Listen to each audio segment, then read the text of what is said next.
Bonsoir à tous et bienvenue dans votre journal sur ITV. Le coronavirus poursuit sa progression macabre. 7 décès aujourd'hui. La situation dans les marchés préoccupe le chef de l'État qui a évoqué en Conseil des ministres des heures de fermeture et d'ouverture. Les commerçants de Tilène se barricadent et mettent en garde contre une telle décision. La propreté est primordiale pour échapper au Covid-19. Les services de l'hygiène de la commune de Djiddah-Thiaroye-Kao ont démontré aux populations comment désinfecter leurs maisons. Démonstration à suivre donc dans cette édition. Notre reportage environnement ce soir sur la gestion des déchets électriques et électroniques. L'agence de l'informatique de l'État a traité au moins 30 tonnes de déchets en 2020. Ces opérations sont encore informelles à Dakar à cause des hauts risques sanitaires. Nous en parlerons dans quelques instants.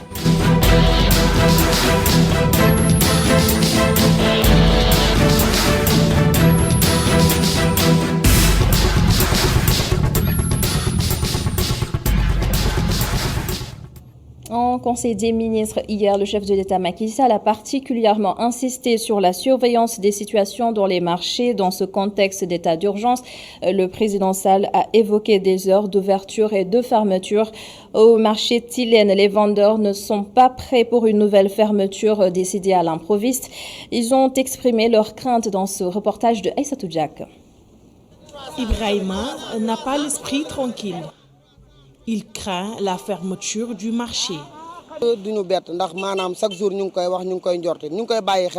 Je ne serais pas surpris de voir l'État appliquer une telle décision. J'y pense tout le temps. Je sais que la maladie est là, mais c'est également compliqué pour nous. Il faut qu'ils nous comprennent et nous aident. On va essayer néanmoins de respecter toutes les mesures, Inch'Allah. Cette vendeuse de légumes, devant son étal, s'attend à une telle décision.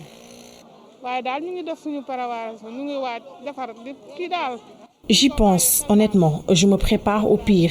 Mais bon, espérons. De toute façon, toutes les mesures seront prises pour éviter la maladie.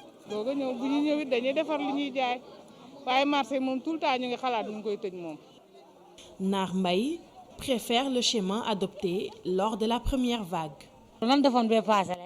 Je pense que le mieux, c'est de procéder comme lors de la première vague, c'est-à-dire alterner les ventes. Ce commerçant trouve que l'État doit mettre en place des agents de sécurité afin d'éviter la propagation de la pandémie. Les autorités doivent mettre sur place des agents pour régulariser tout le marché, afin que les commerçants, mais également les clients puissent respecter les mesures et éviter la propagation de la maladie. Au marché Tilène, les commerçants se préparent au pire. Ils demandent à l'État de prendre la bonne décision qui consisterait, selon eux, à les laisser travailler. Et le coronavirus a fait aujourd'hui 7 morts et 295 nouvelles contaminations. 135 patients ont été déclarés guéris et 38 sont encore en réanimation. La propreté, le maître mot pour se prémunir du Covid-19, désinfecter les maisons est donc primordial. Dans la commune de Djiddah-Thiaroye-Kao, les agents du service de l'hygiène ont mené une petite démonstration sur comment désinfecter soi-même sa maison. Et Mamadou Lamine Fati nous parle de cet exercice justement. Une nouvelle approche du service national d'hygiène.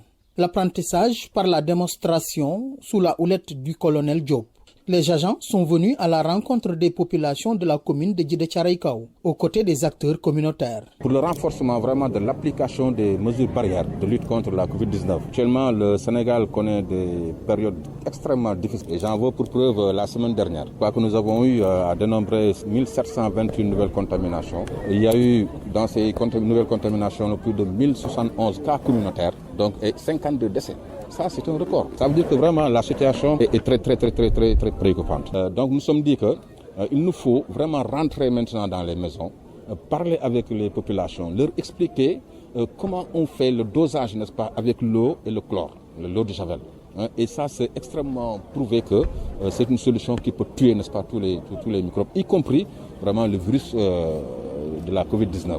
Le maire de la commune de Djiddah-Thiaroye-Kao se réjouit du choix de sa collectivité. et s'engage à assurer le suivi de la démarche. Mais nous allons d'abord regrouper l'ensemble des acteurs communautaires pour renforcer leurs capacités. Ce sera les Badjenogor, ce sera les relais communautaires, ce sera les agents de la commission environnement de la mairie qui eux-mêmes vont maintenant être des agents de démultiplication dans les quartiers pour que cette information aujourd'hui qui a été donnée puisse être appropriée par l'ensemble des ménages. Les acteurs communautaires, pour leur part, vont naturellement servir de relais auprès des populations. Démultiplier les formules que nous ont appris le service d'hygiène, mettre à l'échelle tout le programme pour vraiment éradiquer la maladie du Covid-19 dans tout le Sénégal. Avec cette deuxième vague du coronavirus, le respect des mesures barrières est plus que jamais de rigueur. Le service national d'hygiène, comme l'a vivement recommandé le ministre de la Santé, investit le terrain pour davantage jouer sa partition dans la riposte. Merci Mamadou Lamine Fati. On les retrouve dans presque tous les quartiers, les vendeuses de couscous ou de bouillie. Elles démarrent leur activité le soir, mais avec le couvre-feu, le business ne marche plus vraiment. Des horaires de vente réaménagés et des revenus impactés. Reportage Aïssatou Kane. Selon le rapport 2017 de l'Agence nationale de la statistique et de la démographie sur le secteur informel, 80% de la population active sénégalaise tire ses revenus de ce qu'on appelle les petits boulots. Les vendeurs de bouillie et de couscous de mil y représentent une fraction significative. À la Gueule Tapée, malheureusement, certaines vendeuses sont obligées de changer d'heure de travail. Nous rencontrons des difficultés. La vente ne se passe pas comme on le souhaite. Le temps passe vite. À peine qu'on finisse d'écouler nos produits, les policiers se pointent. Rien qu'hier, ils m'ont trouvé ici et m'ont demandé de dire aux clients de venir plus tôt. Le revenu en cette période de crise est en décadence. Notre revenu a diminué. Je gagne moins d'argent. Maintenant, les clients achètent moins les jus et le préfèrent au bouilli et le tchakri. À la rue 6, on assiste à une grande affluence. Une vingtaine de personnes patientent afin d'être servies. Le choix est varié. Tchakri, jus, bouillie de mil, moukhamza, couscous, entre autres. Malgré ce réajustement des horaires en raison du couvre-feu, ces vendeuses qui évoluent dans ce secteur informel reçoivent une clientèle assidue qui s'adapte à la situation. Amphi commande de rentrer ce matin à l'université Cheikh Anta Diop de Dakar. Le thème en lien avec la pandémie de Covid-19, l'enseignement bimodal, une réalité à l'UCAD. Les cours en présentiel alliés aux cours à distance. Le recteur de l'université informe que chaque étudiant a le choix de faire le déplacement ou pas. Nima Sadio pour le compte-rendu. En cette période de guerre sanitaire, avec des cas qui grimpent au quotidien, les universités essaient de s'adapter. Le monde virtuel semble être privilégié avec le système bimodal. Enseigner à distance, mais aussi en présentiel, c'est la leçon développée par le recteur de l'UCAD. Notre choix d'aller vers la bimodalité n'est pas une négation des activités en présentiel. Disons-le tout haut et tout fort. On voudrait que les deux se fassent parallèlement et que les étudiants puissent avoir le choix. Cette innovation est une aubaine pour les étudiants. C'est aussi une manière d'inclure les professeurs et les étudiants dans l'enseignement bimodal. Monsieur le recteur a décidé, par consensus de l'ensemble de la communauté, que nous nous engageons sur cette année sur l'enseignement bimodal. Nous allons enseigner dans les amphis, dans les labos, dans les salles de classe et via les technologies de l'information et de la communication. Pour ce lauréat du prix du meilleur élève au Centre d'études des sciences et techniques de l'information, ce changement vient à son heure. Moi, je pense que c'est vraiment le thème qui vient à son heure. Aujourd'hui, la pandémie à coronavirus a montré à tout le monde qu'il faut réellement s'adapter. Qu'il faut s'adapter à la réalité du numérique, à la réalité qu'Internet a fini de nous imposer. Pour cette année 2020-2021, l'UCAD compte se digitaliser.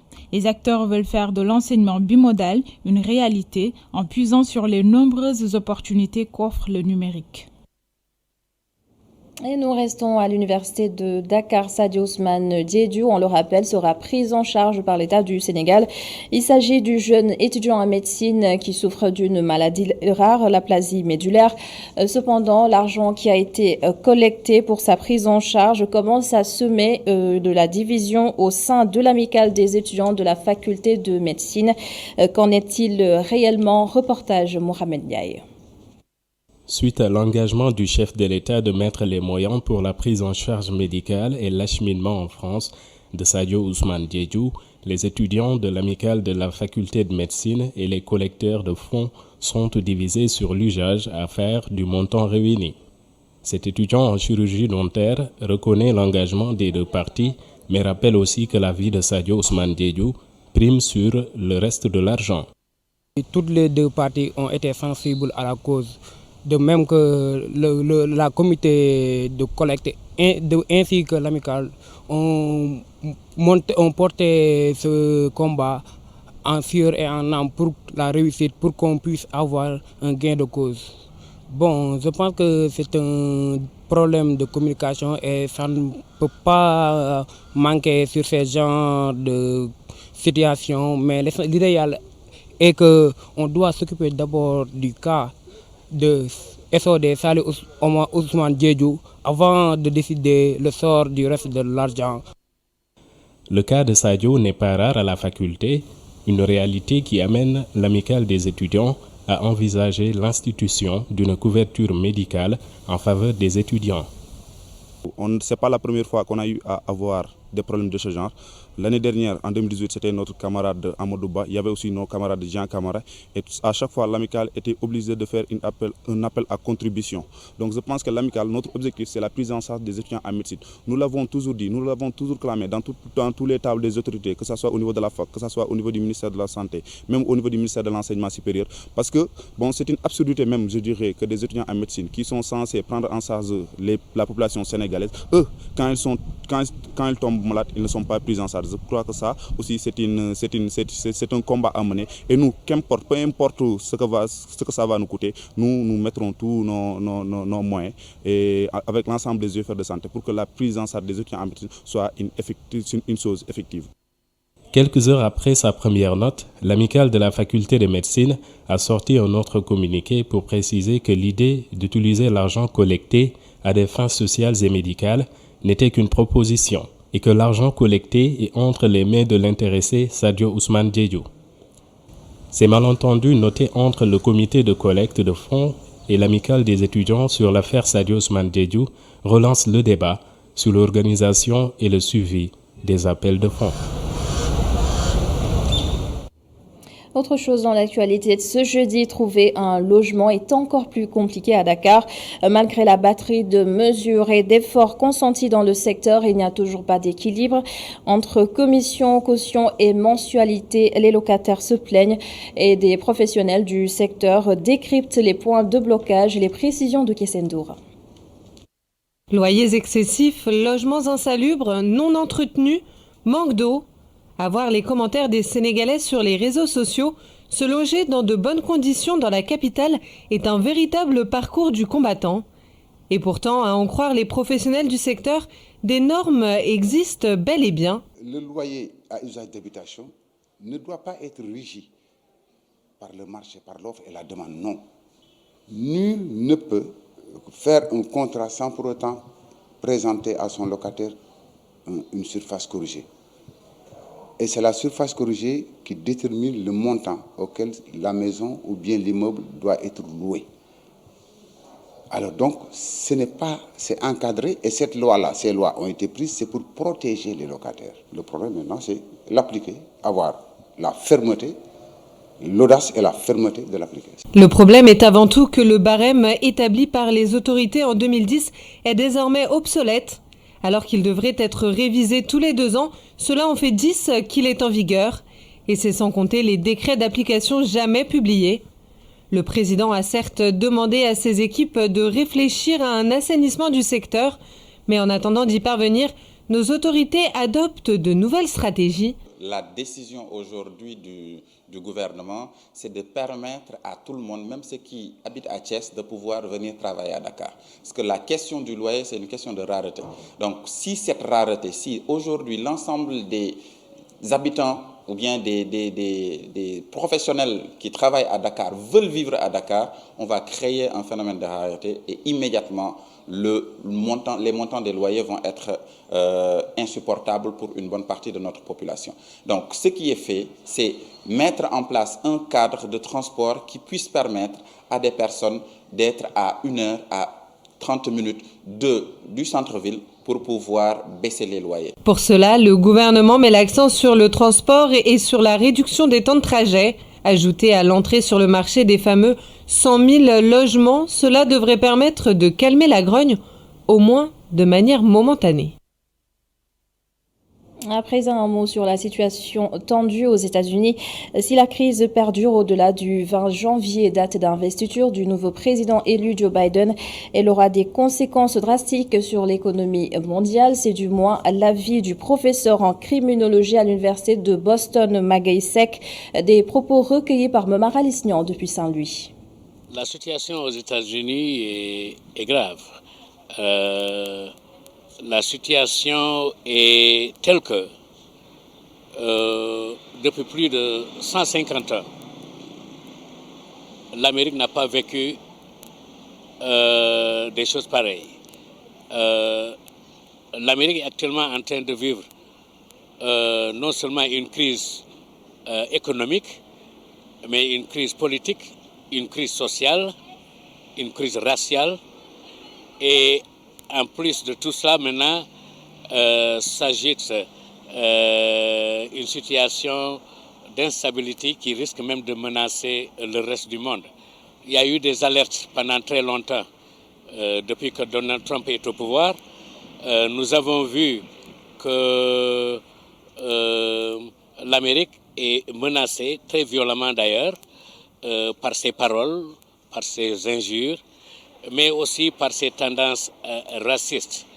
Mais maintenant que les élections sont finies et que Joe Biden et Kamala Harris vont prendre le pouvoir, je crois que attendre jusqu'au 20 janvier pour mettre fin au mandat de Donald Trump serait quelque chose que tout le monde souhaiterait. Mais qui sait ce qui peut se passer?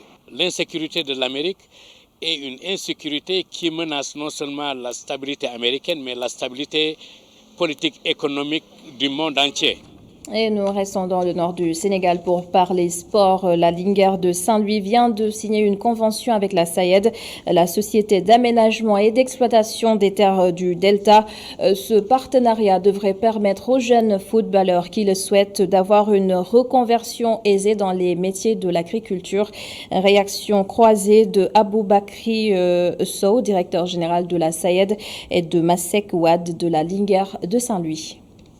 Nous venons de signer donc une convention donc de partenariat avec la Linguère de Saint-Louis. Et plus clairement donc c'est un protocole entre l'association sportive, culturelle et économique de la Linguère de Saint-Louis et la SAED.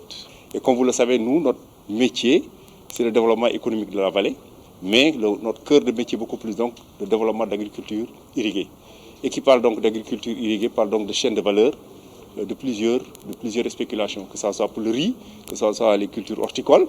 Donc sur tous les maillons donc, de la chaîne de valeur, il est tout à fait possible de pouvoir donc intégrer des jeunes pour donc y travailler. Et comme je le disais tout à l'heure, je pense que le Sénégal compte beaucoup sur son développement agricole, qui est le principal levier en tout cas du développement de notre pays. Et si effectivement ce levier en tout cas agricole est porté par des jeunes, je pense bien que c'est une excellente chose et nous devons donc l'accompagner. Il ne s'agit pas simplement d'être accompagné sur le plan du sponsoring, sur le plan financier, mais qu'on puisse bénéficier de l'appui technologique et l'appui technique de la SAED pour permettre à nos jeunes de pouvoir réussir leur reconversion ultérieurement. Et aussi pas uniquement aux sportifs, mais à nos adhérents aussi de pouvoir aussi bénéficier du savoir et du savoir-faire qui existe au niveau de la SAED pour pouvoir s'impliquer au niveau du développement agricole au niveau de la région de Saint-Louis.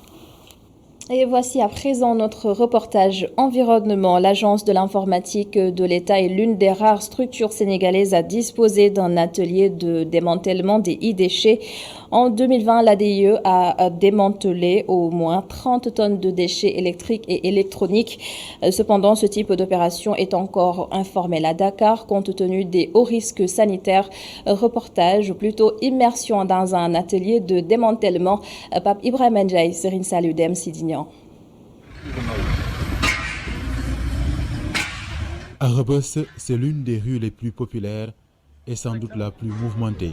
Elle vit au rythme des coups de marteau et des étincelles des scies électriques, un endroit où les ferrailleurs démantèlent tous les matériels qu'ils récupèrent et qui portent bien son nom. Ici, c'est le laboratoire. C'est ici que tout est dépiécé, vous voyez. Donc, tout ce qui est ferraille, vous avez ça, la ferraille, elle est là. Le cuivre, de l'autre côté, il y a l'étain, il y a l'inox et tout, il y a toutes sortes de métaux. De la ferraille, mais surtout une quantité importante de e-déchets sort de ce laboratoire. Sur place, un cocktail de produits nocifs provenant des frigidaires, climatiseurs ou encore des ordinateurs se côtoient, mais les responsables assurent veiller à la protection de l'environnement. On récupère les petites pièces et après on va vendre les autres pour en faire de la ferraille. Il n'y a rien qui est jeté en général. C'est juste pour essayer de gérer l'environnement. C'est pour cette raison qu'on ne jette rien là. N'est-ce pas? Bien sûr on y pense parce que nous sommes dans l'environnement. On est obligé de protéger cet environnement-là. C'est sur cette allée qui mène vers le marché Colobane, moins mouvementé que Rebeuss, mais souvent embouteillé, que se trouve une unité de démantèlement des e-déchets, beaucoup plus structurée et moins risquée. Logé au sein de la cellule de solidarité numérique de l'Agence de l'informatique de l'État, cet atelier se charge de démanteler les déchets électriques et électroniques des institutions gouvernementales et privées. L'objectif est d'éviter qu'ils se retrouvent dans un circuit dangereux. L'objectif de l'ADIE, c'est de pouvoir traiter les e-déchets pour la protection de l'environnement, pour ce qu'on appelle le Green IT, pour que les déchets ne puissent pas nuire à la santé des populations, nuire à protéger aussi l'environnement. La provenance du matériel, son appartenance, son type de démantèlement, rien n'est laissé au hasard pour sécuriser le processus. C'est pour procéder un tout petit peu, soit à l'audit même du matériel entrant, mais aussi quand le matériel sera démantelé. L'atelier est sans doute encore loin des chiffres du démantèlement dit informel, mais ces spécialistes des e-déchets estiment que les signaux sont au vert. Au moins 30 tonnes de déchets électriques et électroniques ont été démantelés en 2020.